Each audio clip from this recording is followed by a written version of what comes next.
Good afternoon, good morning, and good evening, everyone, or whenever it is that you happen to be tuning in.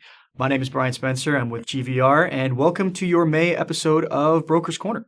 So for those of you who haven't tuned in before, Broker's Corner is a monthly video series where we talk about regulatory changes, market shifts, and really anything under the sun that pertains to your life as a real estate professional, whether you're a licensed trading rep or you're a managing broker.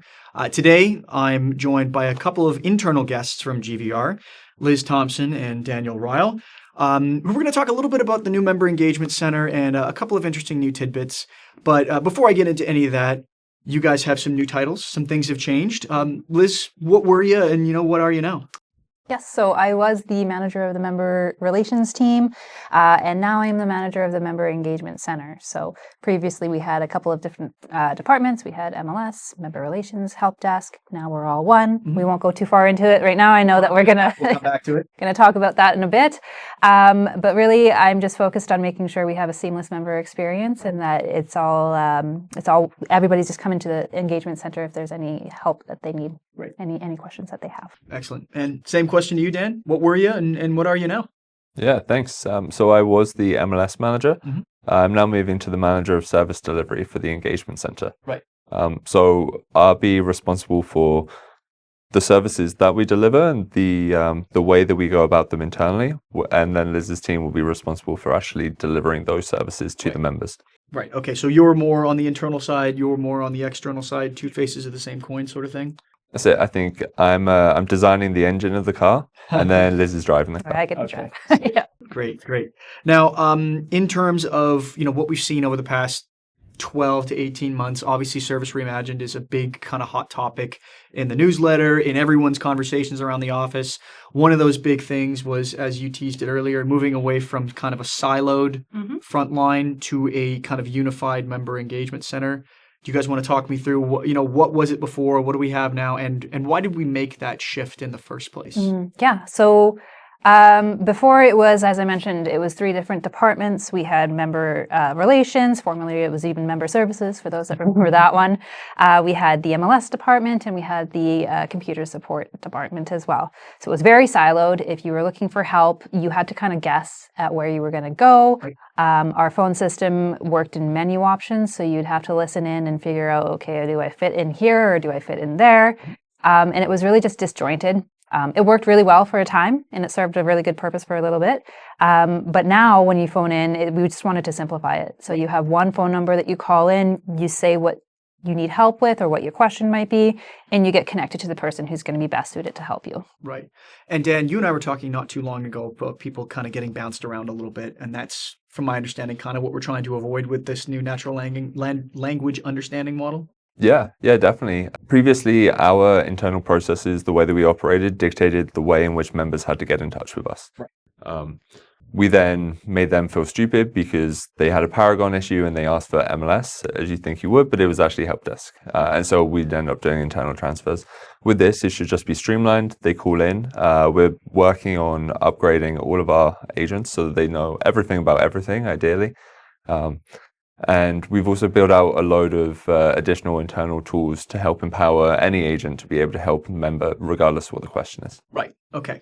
So single front door, then that gets triaged and put into the different correct place from there. Am I getting that right? Absolutely, yeah. And like Daniel mentioned, some of the tools as well. So having the ability for staff to be able to see our interactions with our members as well, so that you're not being put on hold while somebody tries to figure out who was the last person that they spoke to this person about this problem or whatever it might be. Right. We can see everything now just right in front of us, and we have all of the answers just right at our fingertips. Great. Okay. Now, obviously, we've got the new process. It's different. We don't have a live person sitting at the front desk anymore.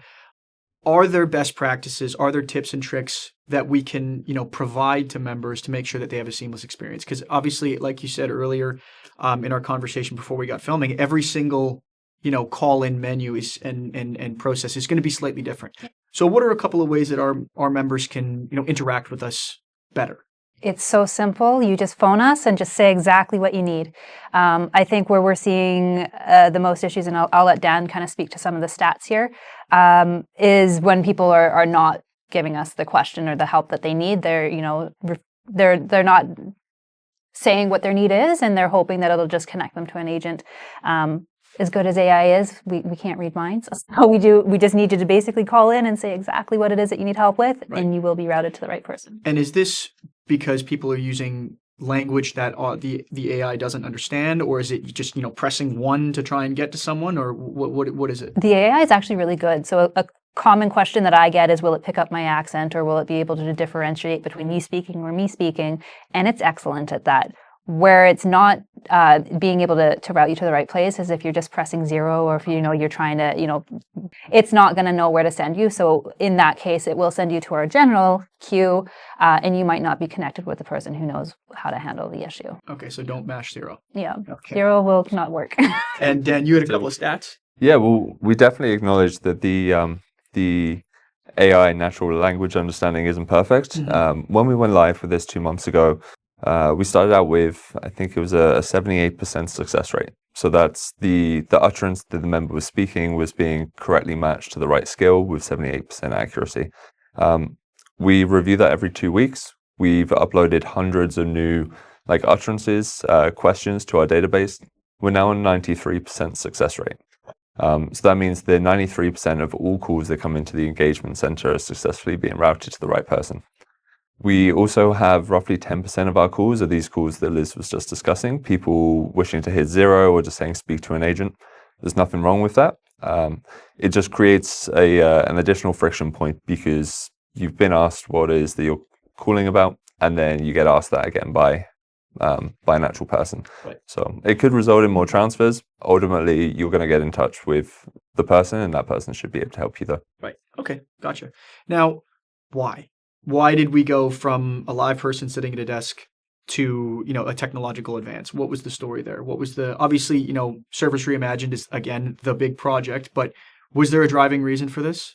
Yeah, definitely. So the process that we put in place now is much more scalable. Previously, our contact us list on the website consisted of 30 phone numbers and 45 different emails. We forced members to get in touch with a specific person for a specific problem. And we had a receptionist who had to know all of this as well. So that's the 30 memorized phone numbers, all of the email addresses, and then any time that we brought in new tools, new people, new functions, that all had to be mapped, and that knowledge just lived in one person's head. Now we've digitalized all of that. We've built out a routing system, which is learning as we go on as well. It makes everything much more scalable and hopefully more future-proof so that we can adopt new tools, technologies, or functions. Great. Okay. So looking forward a couple of years into the future rather than, a couple of months in the future. Yeah, great. Exactly it. Okay. So we've covered what's changed, why, and how to best interact with the new tech. Is there anything else that you guys as, heads of the engagement center want to talk about in terms of things that possibly are coming up, or, last little tidbits before we sign off? I would really like to get into appointment system. Oh. I know that this is one that's left some questions for some folks, so I just wanted to make sure that we're all clear on what that is and what that means. When you call in and you have a technical question, essentially we just want to make sure that you're connected with the person who's going to be able to troubleshoot with you. Right. Those folks are still on the queue, so they're still absolutely answering those calls, and if they're available, you're going to get through to them right away. Mm-hmm. The only time you'll be asked to set up an appointment is if they're on another call at the moment, or if you get through to a representative and the question is so complex that it requires further troubleshooting or a subject matter expert to help get into it and figure out what the root cause of the issue really is. So just wanted to make sure that we were leaving our audience with that information. Okay, great. Dan, anything from you?